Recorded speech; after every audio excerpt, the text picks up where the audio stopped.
and thank you for joining me as I help you learn how to set up your launch party from your back office.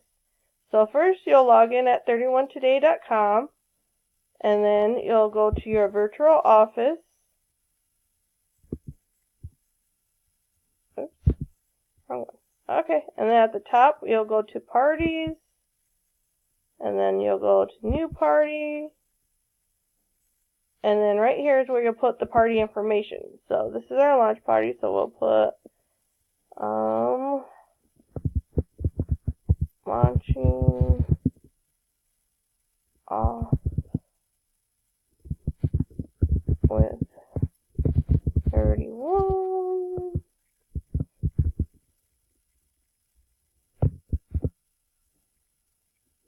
Or something creative. That's not too creative, but whatever you like. And then you could put a party description if you want, or you don't have to. You could put, let's see, join me to learn how you can use 31 in your life. We have products for you, your home, and your family. There you go. So this is a home party, so make sure that's home, or those are the other selections you could pick.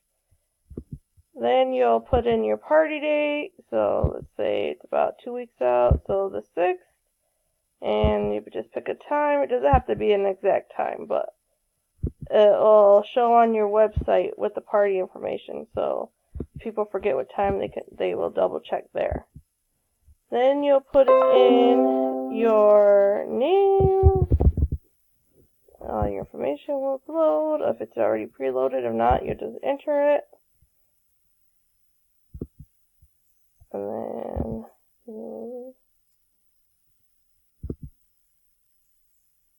there you go. So now it's been created. That's the title of your party, and then this is all the information in there.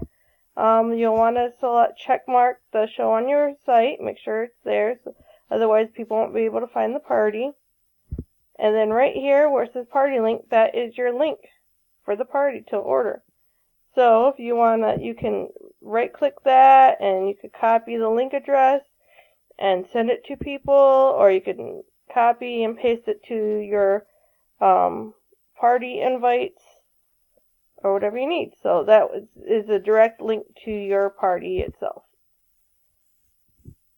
And then if you go to Hostess, it'll take you to all the information for that. And then down here it shows you this Hostess portal, which you can send that directly, and then I'll go to the email of whoever's hosting. This is the link to the Hostess portal, and this is the login information. So then you can send it to yourself and check it out and see what they see. Usually what they see is this invitations tab mostly, and this is where they can send out email invites. So what you do is pick one of the templates, whichever one speaks to you. So ours is the April party one, so maybe I'll send that one. You fill out the same information about your party. Let's see. With 31. And then come and join the fun. Blah, blah, blah. And then just whatever else details you want to put in there. You'll save the details, and then you can preview your invite. So this is what they see when they click on the email. It'll show that, and then the information, and then they can even shop now from that email. So that's a great way to get it there. And then so after you do that, you'll have to do create a guest list. So this is where you enter the emails and the information. You can either import your guest list or add them one by one, and then you'll go to send, and you can send them out as a group, all together, or individual. And there you go. So now it's all set up.